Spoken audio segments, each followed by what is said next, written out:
In 1950, America was changing fast. The war was over, the economy was booming, suburbs were growing, and for millions of families, buying a car was no longer just about transportation. It was about freedom, stability, and a better life. On streets across the country, one of the cars that came to symbolize that new chapter was the 1950 Chevrolet Styleline Deluxe. It was not the fastest car of its era, nor the most glamorous, but it became something arguably more important. It became the kind of car ordinary Americans actually lived with. It took families to work, school, church, vacations, and Sunday drives, and in doing so, it became deeply woven into the memory of post-war America. That is what makes the Styleline Deluxe so interesting today. It was not built to shock the world with radical performance or outrageous luxury. It was built to serve the growing middle class at exactly the right moment in history. And Chevrolet understood that if it could combine affordability, dependability, and just enough style to make people proud, it could win over an enormous audience. That is exactly what happened. By 1950, the American auto market had become fiercely competitive. The war years had delayed new car production, so there was enormous pent-up demand. Wages were rising, families were growing, and people wanted reliable cars they could actually own, not just admire in a showroom. Ford was pushing hard with its custom deluxe and continued to lean on the appeal of its V8 engines. Plymouth competed on value, simplicity, and sensible pricing. Every major automaker understood that the future belonged to the brand that could best capture the middle-class buyer. Chevrolet's answer was to refine and modernize its lineup in a way that felt fresh, without becoming too expensive or intimidating. The company had already begun moving away from the older Fleetline look by introducing the Styleline family in 1949, and by 1950, the Styleline Deluxe had become one of the most recognizable Chevrolets on the road. Chevrolet offered the Styleline in both special and deluxe trim. The special was aimed at budget-conscious buyers, while the deluxe added more visual polish and a stronger sense of refinement for customers who wanted something a little nicer without moving into a truly upscale price range.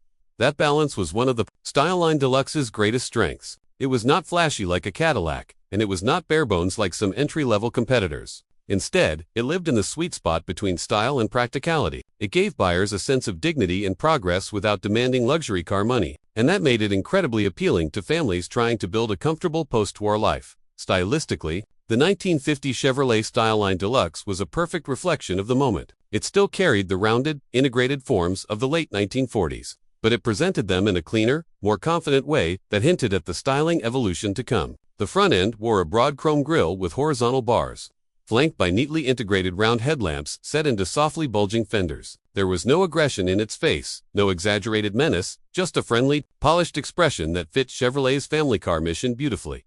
From the side, the Styleline Deluxe had smooth, uninterrupted curves that flowed from hood to trunk with a sense of calm proportion. It was not trying to be dramatic or futuristic. Instead, it looked tidy, balanced, and reassuring. That restraint is part of its charm today. In an era before tail fins took over and before chrome became almost absurdly excessive, the 1950 Deluxe represented a more measured kind of American style. It still looked substantial and attractive, but it did not overwhelm the eye. It felt like a car designed to live with real families rather than simply to impress them. That at the rear, the design remained compact and dignified. The taillights were small and simple, framed by modest chrome, and the overall back end carried the same understated elegance as the rest of the car. It was a design language built around friendliness and familiarity rather than spectacle. Yet within that modesty, there was still plenty of pride. When properly restored, a 1950 Styleline Deluxe can still stop people in their tracks. Not because it is outrageous, but because it captures an entire period of American optimism in metal and chrome. Chevrolet also understood that one body style could not serve every buyer. So the Styleline Deluxe was offered in several forms, including two-door sedans, four-door sedans, coupes, and convertibles.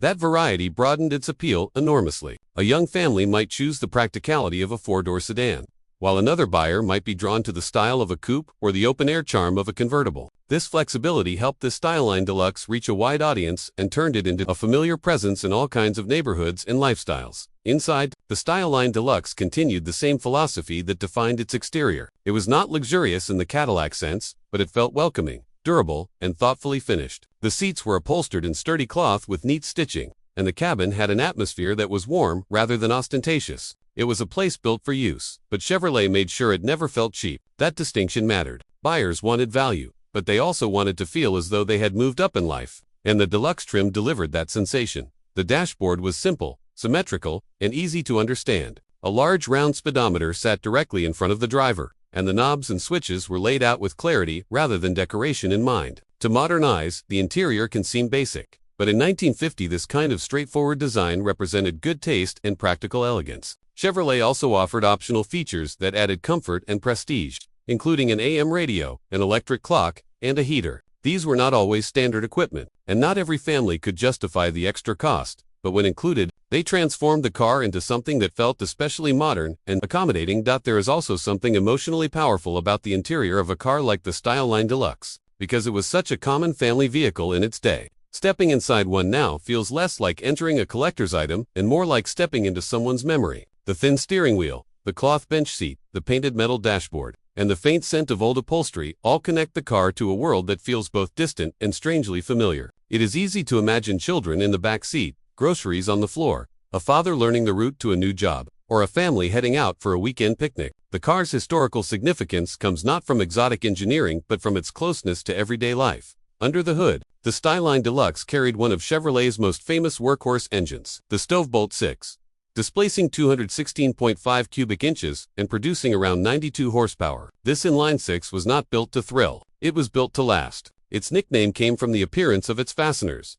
which resembled bolts used on old wood stoves. And over time, the Stovebolt became one of the most familiar and trusted engines in American motoring. Its greatest strength was simplicity. The Stovebolt Six used a straightforward valve-and-block design and a layout that was easy for mechanics and owners to understand. In an era when many Americans still handled at least some maintenance themselves, that mattered enormously. This was an engine that could be serviced without exotic tools or advanced training, and that practicality helped cement Chevrolet's reputation for durability. It was not unusual for these engines to run for years with little more than regular oil changes and routine care. In the context of 1950, that reliability was a major selling point. The standard transmission was a 3-speed manual, mounted on the steering column, the classic 3-on-3 for many drivers of the period. Learning to drive meant mastering that pattern. It was part of the rhythm of post-war American motoring. Chevrolet also offered something more modern and more convenient, the Powerglide automatic. Introduced in 1950, Powerglide was a milestone because it brought automatic transmission convenience to a mid-priced Chevrolet. For buyers who could afford it, Powerglide represented the future. No clutch pedal, no shifting effort, just smooth, relaxed driving. It raised the price of the car, but it also made the Styleline Deluxe feel more advanced and more desirable.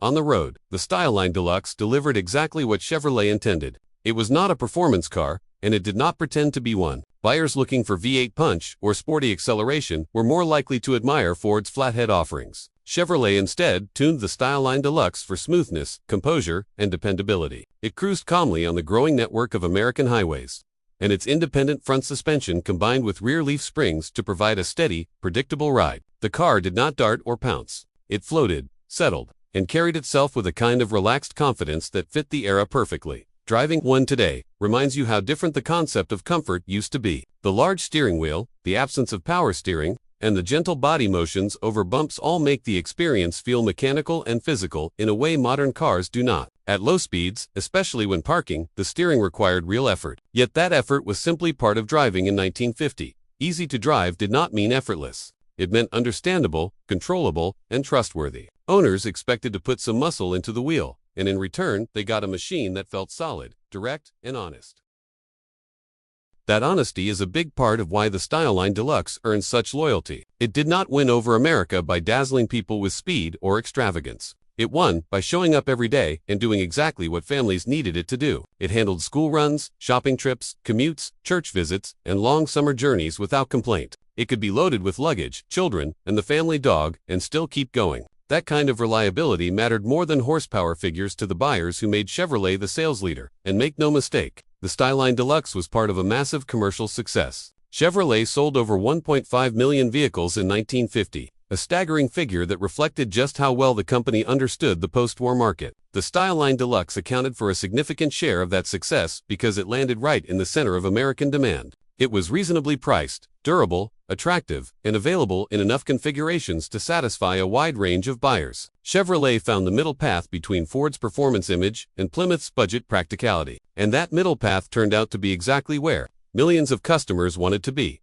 The importance of those sales goes beyond numbers. For many families, the Styleline Deluxe was their first car or their first truly new car. It became associated with upward mobility, stability, and the feeling that life after the war was finally becoming secure and hopeful. Family photos from the early 1950s often show these cars parked in driveways, sitting beside modest new houses, or loaded up for a trip. In those images, the Chevrolet is not merely transportation. It is part of the family's progress story. It stands there as proof that hard work had paid off, and that a better future was possible.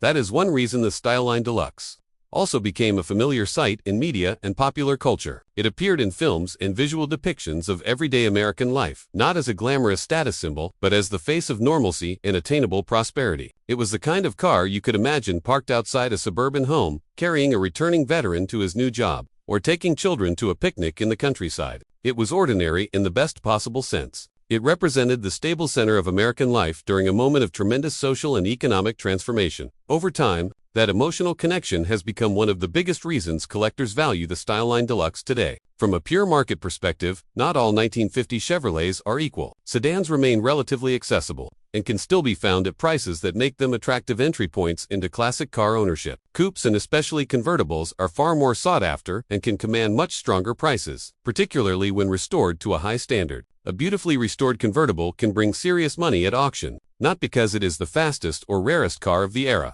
but because it captures the romance of 1950s America so completely. Yet the real value of the Styleline Deluxe is not just financial. It lies in what the car represents. It is a reminder of an America stepping confidently into peacetime prosperity, of a car market suddenly full of possibility, and of a generation of families building a new life with a Chevrolet parked in the driveway. The Styleline Deluxe was not a halo car or a design revolution. It was something more intimate and more durable than that. It was a companion to ordinary life at a moment when ordinary life was being transformed. That is why the 1950 Chevrolet Styleline Deluxe still matters. It tells the story of how Chevrolet became so deeply embedded in American culture, not through excess but through smart engineering, approachable styling, and an uncanny understanding of what families actually needed. It delivered practicality without ugliness, comfort without pretension, and reliability without boredom. It was stylish enough to make owners proud, affordable enough to be attainable, and sturdy enough to earn trust year after year after year. In the end, the Styleline Deluxe stands as one of the purest expressions of Chevrolet's post-war formula.